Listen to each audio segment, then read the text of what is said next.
They all thought I was just the maid. Mrs. Catherine Ashford, the CEO's wife, even laughed in my face when her daughter mentioned college.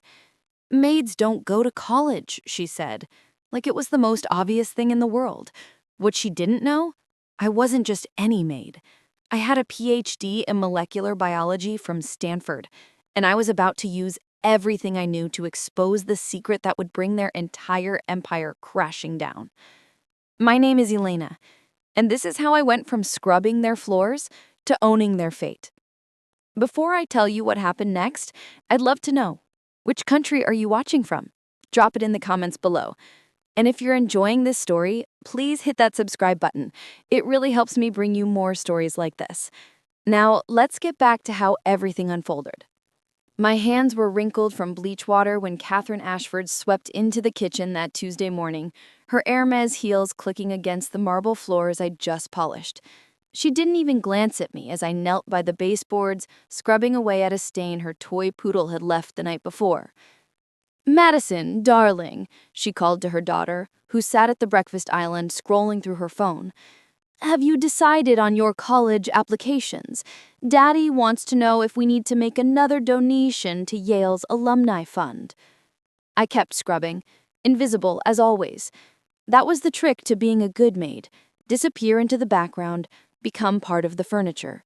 After 8 months working in the mansion, I'd mastered the art of being nobody. "Mom, I'm not sure I even want to go to Yale. Maybe I'll take a gap year, or go to community college first, like Elena probably did." The sound that came from Catherine's throat was somewhere between a gasp and a laugh. "Elena?" She finally looked at me, really looked at me, and her perfectly injected lips curved into a smile that didn't reach her eyes.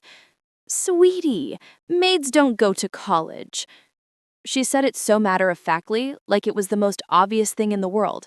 What she didn't know? I wasn't just any maid.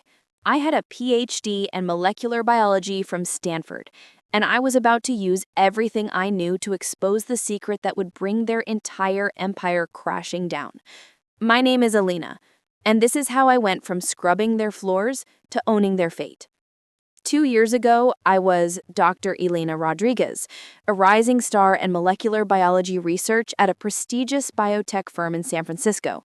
My apartment overlooked the bay, my future was bright. I was presenting at international conferences, on the verge of a breakthrough in cancer treatment protocols. Then my brother Miguel got sick. Stage 4 pancreatic cancer. 32 years old, 2 kids, a wife who worked as a teacher. Their insurance covered some of it, but not enough. Never enough. The experimental treatments, the clinical trials that didn't pan out, the specialists, the travel to different hospitals, it all added up faster than water pouring through a broken dam. I liquidated everything. My savings, my retirement, my car. I took out loans, then more loans. When that wasn't enough, I remortgaged the condo I'd been so proud to buy. And when the bank said no more, when Miguel needed a treatment that cost $80,000 and insurance called it not medically necessary, I did what I never imagined I'd do. I walked away from my career. But choosing him meant I needed money, fast, and lots of it. A PhD doesn't help you when you need cash immediately. Academic positions take months to secure. Research grants take even longer. My student loans from Stanford were crushing me. $180,000 in debt that I'd thought would be manageable with my career trajectory. Now they were just another weight around my neck. So I found work where I could get it quickly, where they paid cash weekly, where no one asked too many questions about why someone with my background was willing to scrub toilets. I became a maid. The agency placed me with the Ashfords 8 months ago, a live-in position in their sprawling estate in Atherton, one of the wealthiest zip codes in America. They needed someone discreet, thorough, available at all hours. The pay was good, better than any other domestic position I'd found. $800 a week cash, plus room and board in the small apartment above their garage.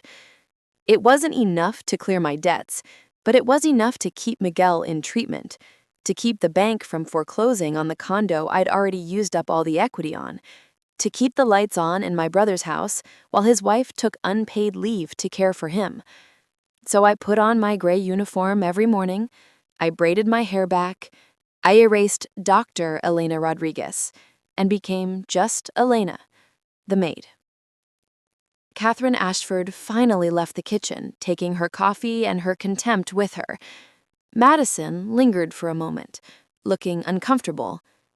"Elena," she said softly, "I'm sorry, I didn't mean to—" "It's fine, Miss Madison." I gave her a small smile. At 19, she wasn't entirely hopeless.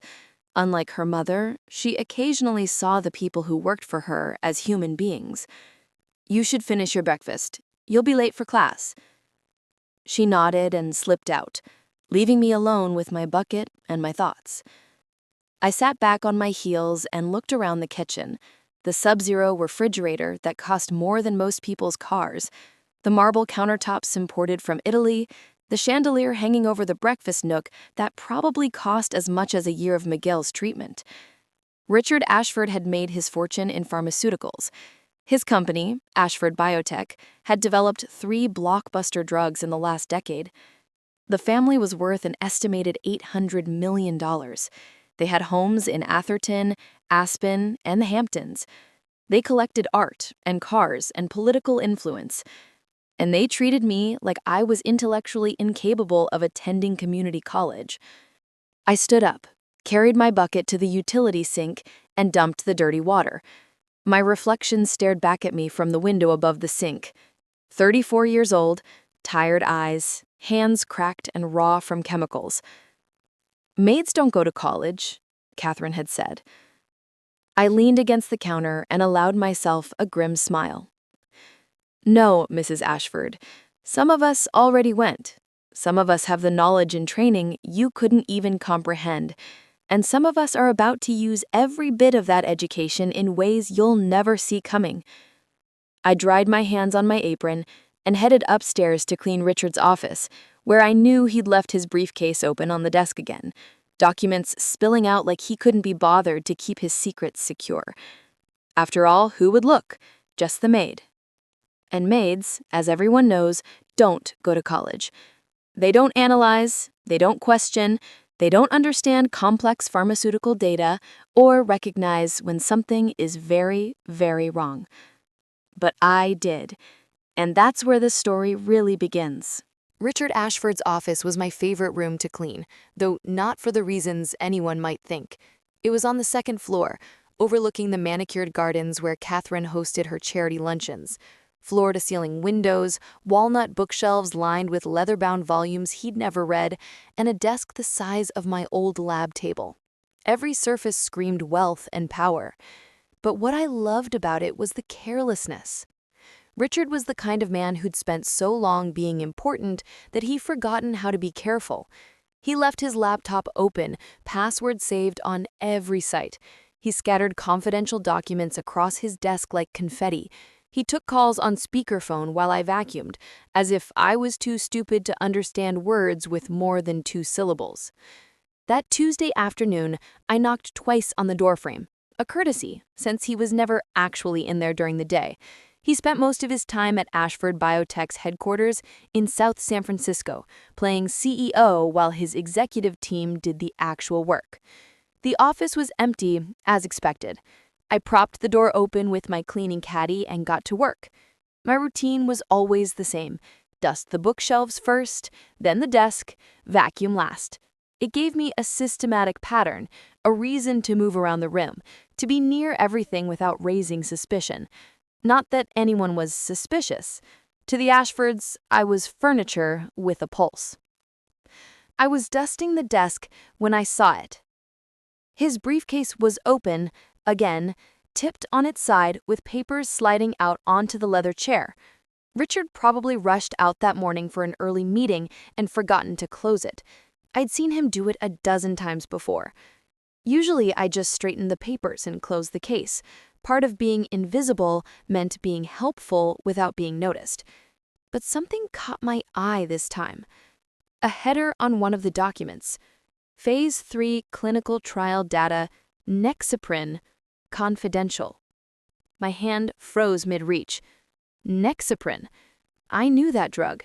Everyone in the medical research community knew that drug. Ashford Biotech's miracle cardiac medication, approved by the FDA 8 months ago, already prescribed to over 2 million patients. The drug that had boosted the company's stock price by 340% and made Richard Ashford a very, very rich man. I shouldn't look. I should just straighten the papers, close the case, keep dusting. But I'm a scientist. Curiosity isn't something I can turn off like a switch. I glanced at the open door. The house was quiet. Catherine was at her Pilates class until 3. Madison was at Stanford for the day. The gardeners were on the other side of the property. I picked up the document. At first glance, it looked normal. Clinical trial data, patient outcomes, efficacy rates. But as I scanned the numbers, something nagged at me. The adverse event rates seemed off. I flipped to the next page, then the next. My heart started beating faster. The data had been modified. I could see it clear as day, not because of anything obvious, but because I knew how clinical trials worked. I'd reviewed hundreds of them during my research career. The pattern was wrong. The statistical distribution was too perfect. The adverse events clustered in a way that suggested selective reporting. Someone had cherry-picked the data. I set down my dust cloth and pulled out more papers from the briefcase, my hands moving faster now. My cleaning forgotten. There were multiple documents, internal memos, emails, raw data spreadsheets. And then I found it, an email thread between Richard Ashford and someone named Dr. Gerald Moss, Ashford Biotech's chief scientific officer. From Richard Ashford to Gerald Moss. Subject: Phase 3 results. Gerald, the adverse event profile is unacceptable. We've invested $400 million in Nexaprin's development, and the FDA approval is scheduled for next month. Find a way to make the numbers work. I don't care how. We need those cardiac event rates below 2%, or we'll never get approval. Make it happen. From Gerald Moss to Richard Ashford. Subject: Phase 3 results. Richard, I can't just make numbers work. We have 47 documented cases of arrhythmia and 12 potential stroke events in the treatment group. If we exclude them then exclude them, reclassify them as pre-existing conditions. The board is breathing down my neck, and I have investors who've been promised a gold mine. This drug will get approved. Do your job, or I'll find someone who will. I felt sick. They'd falsified the data. They'd hidden adverse events, serious, potentially fatal adverse events, to get FDA approval. And now Nexaprin was on the market, being prescribed to millions of people with heart conditions, people who had no idea they might be taking a drug that could kill them. My scientific training kicked into overdrive. I started mentally cataloging what I was seeing: the scope of the fraud, the documentation trail, the number of patients affected. This wasn't a small error or a difference in interpretation. This was systematic, deliberate scientific fraud at the highest level. And it was murder. Maybe not intentional murder, but the result would be the same. People would die from strokes and cardiac events that Ashford Biotech knew were risks, but had hidden from the FDA and the public. Elena? I jumped so hard I nearly dropped the papers. My heart slammed against my ribs. Madison stood in the doorway, backpack slung over one shoulder, looking at me with curious eyes. I'm just cleaning, Miss Madison, I stammered, fumbling to put the papers back into the briefcase. Your father left his case open and papers were falling out, so I was just... It's okay, she said, stepping into the room. He does that all the time. Mom says he'd lose his head if it wasn't attached. She paused, studying my face. Are you all right? You look pale. I'm fine, just tired. I forced a smile and closed the briefcase with shaking hands. How was class? Boring. Constitutional law is not as exciting as they make it sound on TV. She dropped her backpack by the door. "Hey, can I ask you something?" My pulse was still racing. "Of course." "Do you think my mom is—" She hesitated. "Do you think she's too hard on you? This morning in the kitchen, the way she talked about college and everything, it seemed really rude." I looked at this 19-year-old girl, so privileged and sheltered, but actually trying to understand something beyond her bubble. "Your mother is who she is, Miss Madison. I'm just here to do my job." "But that's the thing. You're not just anything.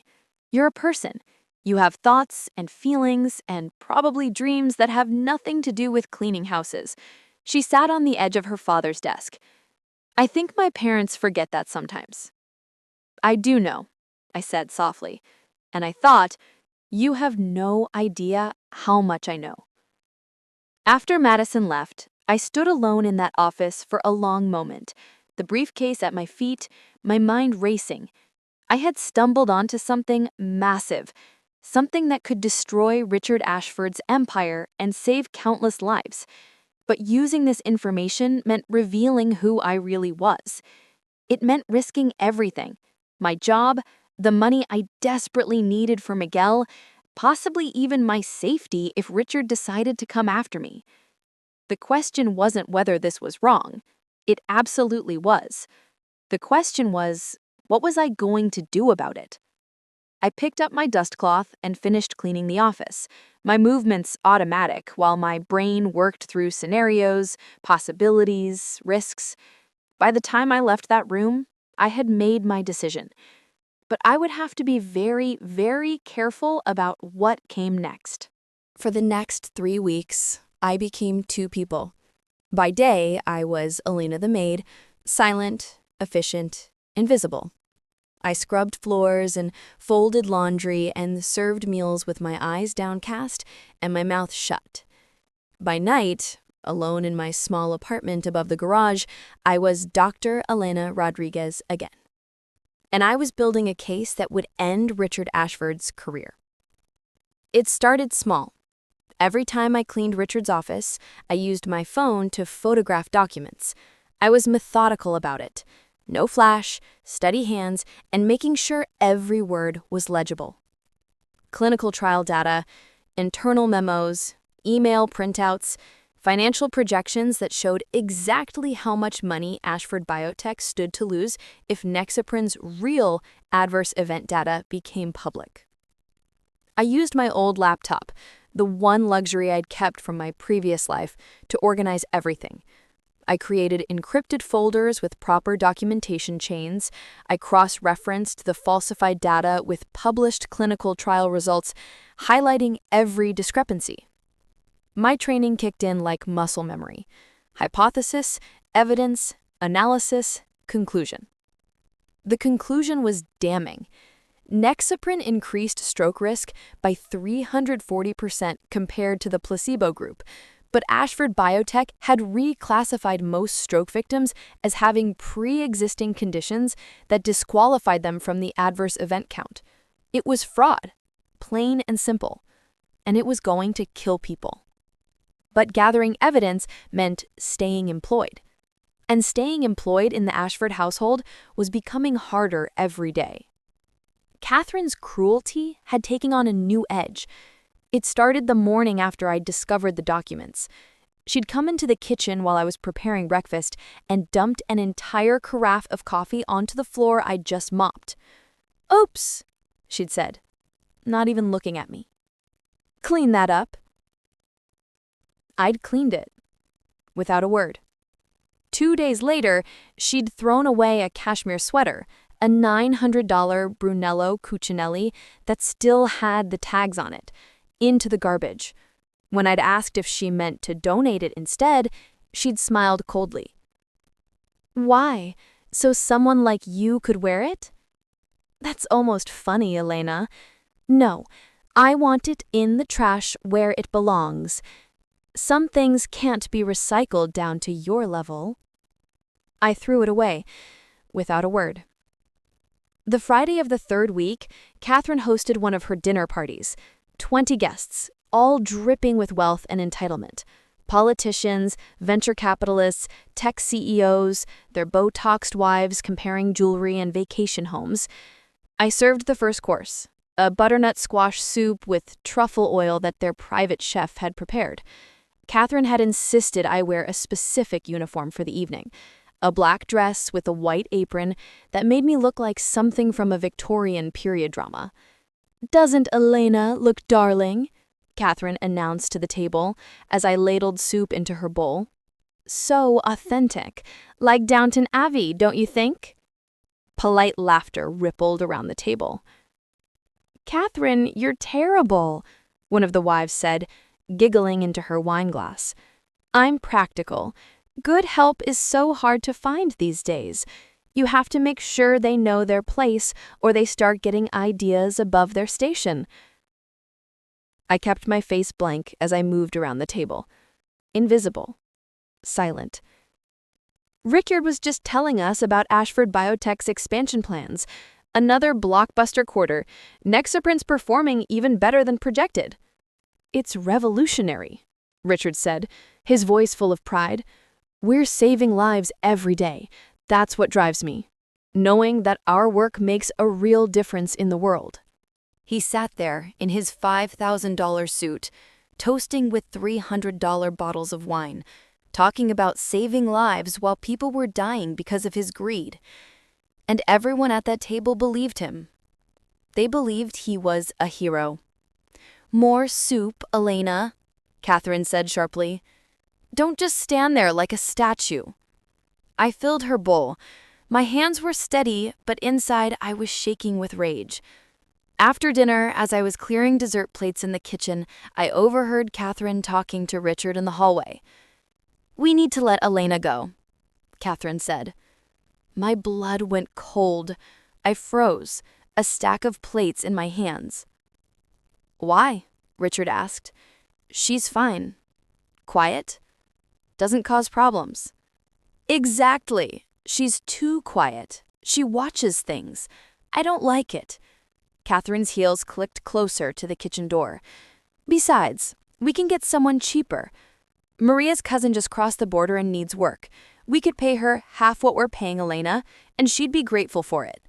These American workers think they're entitled to decent wages." "Catherine, we're not running a sweatshop."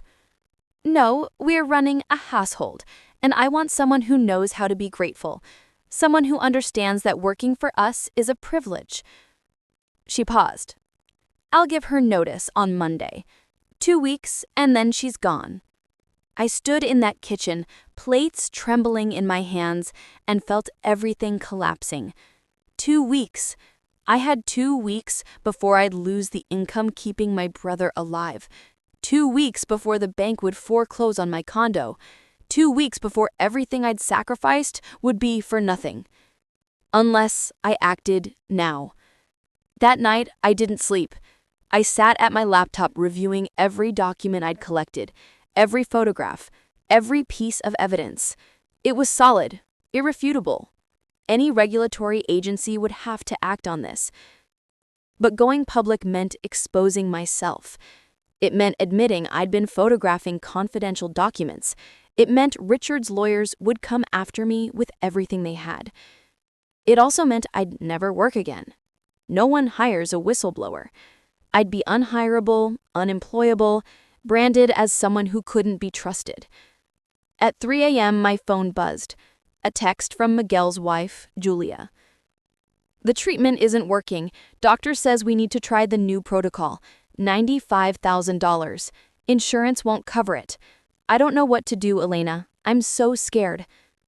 I stared at that text for a long time. $95,000. 2 weeks of work left. Catherine's contempt. Richard's fraud. 2 million patients at risk. I made my choice. I opened my encrypted email account and began typing, first to the FDA, then to the SEC, then to the investigative reporters at the New York Times and the Wall Street Journal. I attached everything, all the documents, all the evidence, all the proof of what Richard Ashford had done.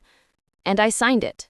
Dr. Elena Rodriguez, PhD, Molecular Biology, Stanford's University. The Maid was about to become the whistleblower, and the Ashford empire was about to crumble. The first response came 36 hours after I hit send, an email from an FDA investigator named Sarah Chen. Dr. Rodriguez, we've reviewed your submission. We need to speak with you immediately. This is a matter of urgent public health concern. Then the SEC. Then a reporter from the New York Times named Michael Brooks, who'd broken 3 major corporate fraud stories in the past 2 years. The dominoes were starting to fall. But in the Ashford mansion, everything seemed normal. Richard left for work each morning in his Tesla. Catherine went to her yoga classes and charity luncheons. Madison attended her classes at Stanford. And I cleaned their house, keeping my secret, waiting. On Thursday morning, I was dusting the living room when Richard's phone rang. He was drinking coffee on the terrace, and his voice carried through the open French doors. What do you mean the FDA is asking questions? No, that's impossible. We sealed those records. Gerald, listen to me very carefully. You tell them nothing. Nothing. Refer them to our legal team and shut your mouth. I kept dusting, but my heart was racing. It was happening. That afternoon, while organizing Catherine's closet, a task that somehow required 3 hours twice a week, I heard shouting from Richard's office, his voice, angry and panicked, carrying down the hallway. I don't care what the subpoena says. Those documents are privileged. You find out who leaked this. Do you understand me? Someone is going to pay for this. I folded cashmere sweaters with steady hands, each one worth more than a week of my salary. The real blow came Friday evening. I was in Richard's study late. Catherine had demanded I polish all the wood furniture before the weekend, some last-minute order she'd invented to torture me. It was nearly 11 p.m. The family had gone to bed hours ago. I was on my hands and knees working on the legs of Richard's desk when the door suddenly opened. Catherine stood there in her silk robe, her face hard in the dim light. "What are you doing?" "Polishing the furniture, Mrs. Ashford. You asked me to finish before the weekend." "At 11 p.m.? You're always in this office, aren't you? Always hovering around Richard's things." "I clean where you tell me to clean, Mrs. Ashford." "Do you?" She moved closer, studying me with an intensity I'd never seen before. "You know what I think, Elena? I think you're nosy. I think you pay too much attention to things that aren't your business." My pulse hammered in my throat, but I kept my expression neutral. "I'm just trying to do my job." "Your job?" She laughed, cold and sharp. "Let me be very clear about something. Whatever you think you've seen or heard in this house, whatever little fantasies you've built in your head about who you are or what you're capable of understanding, forget them. You're the help. You're replaceable. You're nothing." She leaned down, her face inches from mine, her voice dropping to a whisper. "And if I find out you've been snooping, if I discover you've touched anything you shouldn't have, I will destroy you. I will have you arrested for theft. I will make sure you never work again. I will have you deported so fast." "I'm a U.S. citizen, Mrs. Ashford." The words came out before I could stop them. Cool, steady, meeting her eyes for the first time in 8 months. Catherine's expression flickered, surprise, then anger. "Don't you dare interrupt me. Don't you dare." At 11 p.m. on a Friday night, the doorbell rang. Catherine's head snapped toward the sound. Who on earth? She turned and swept out of the room, and I heard her heels clicking rapidly down the stairs. I stayed frozen on the floor, my polishing cloth clutched in my shaking hand. Voices from downstairs, Catherine's sharp and demanding, then Richard's, suddenly awake and confused, then other voices, official, authoritative. "Mr. Richard Ashford, I'm Special Agent Morrison with the FBI. We have a warrant for your arrest for securities fraud, falsification of clinical trial data, and conspiracy to defraud the United States Food and Drug Administration." I stood up slowly and moved to the study doorway. From the top of the stairs, I could see into the foyer below. 4 federal agents in dark suits, Richard in his pajamas, his face white with shock. Catherine gripping his arm, her voice rising in outrage. "This is absurd. Do you know who my husband is? Our lawyers will have your badges for this." "Ma'am, please step back." "I will not step back. This is our home. You can't just—" "Mrs. Ashford, we can discuss this at the field office, or you can step back now." Madison appeared on the landing beside me, her face frightened and confused. "Elena, what's happening?" I couldn't answer. I just watched as they handcuffed Richard Ashford and read him his rights. As they led him toward the door, Richard's eyes swept up the staircase. For just a moment, our gazes met. And in that moment, I saw it. The recognition, the understanding. He knew. The Maid had destroyed his empire, and there was nothing he could do about it. The Ashford empire collapsed in 48 hours. Ashford Biotech's stock plummeted 89% before trading was halted. The FDA issued an immediate recall of Nexaprin. The SEC froze the company's assets. And the media? The media had a field day. Tech titans' deadly fraud. Pharmaceutical CEO falsified life-saving data. How many died for Ashford's profits? I watched it unfold from my small apartment above the garage, my laptop screen glowing with news alerts. Richard was denied bail. Flight risk. Criminal charges were mounting. 15 years minimum, the lawyers said. Maybe 30. On Monday morning, I was packing my few belongings when Catherine appeared in my doorway. She looked like she'd aged 10 years. No makeup, hair unwashed, her silk robe wrinkled. But her eyes burned with hatred. "You," she whispered. "It was you." I kept folding my clothes, placing them carefully in my suitcase. I saw the news reports. They mentioned the whistleblower, Dr. Elena Rodriguez, Stanford PhD, molecular biology. You were— "I was the maid," I said quietly, turning to face her. "The one who doesn't go to college, remember?" Catherine's face twisted. "You played us. You lied about who you were." "No, Mrs. Ashford.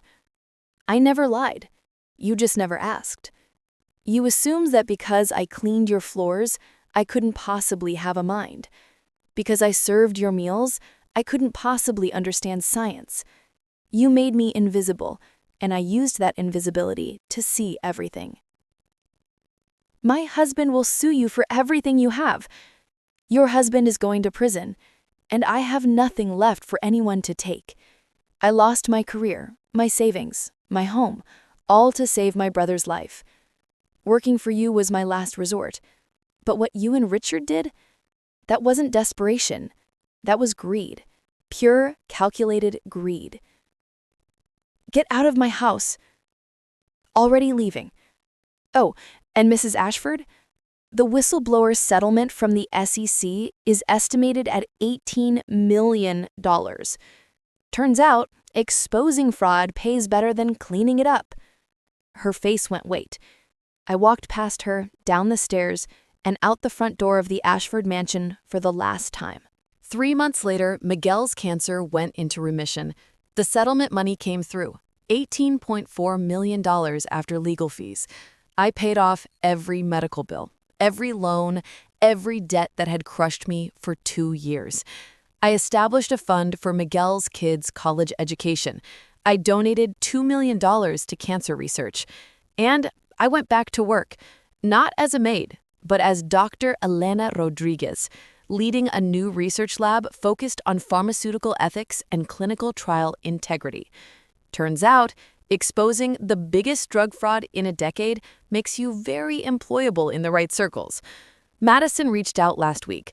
She left Stanford, was volunteering with a nonprofit fighting corporate corruption. "Thank you," her message said, "for showing me that courage means doing the right thing even when it costs you everything." Catherine never contacted me. Last I heard, she'd moved to Europe, trying to escape the scandal. The mansion was seized by the government. And Richard? He's serving 23 years in federal prison. The judge called it a betrayal of public trust that endangered millions. As for me, I'm exactly where I should be, in a lab, doing the work I love, fighting to make sure what happened with Nexaprin never happens again. People still ask me, how did you do it? How did you bring down someone so powerful? The answer is simple.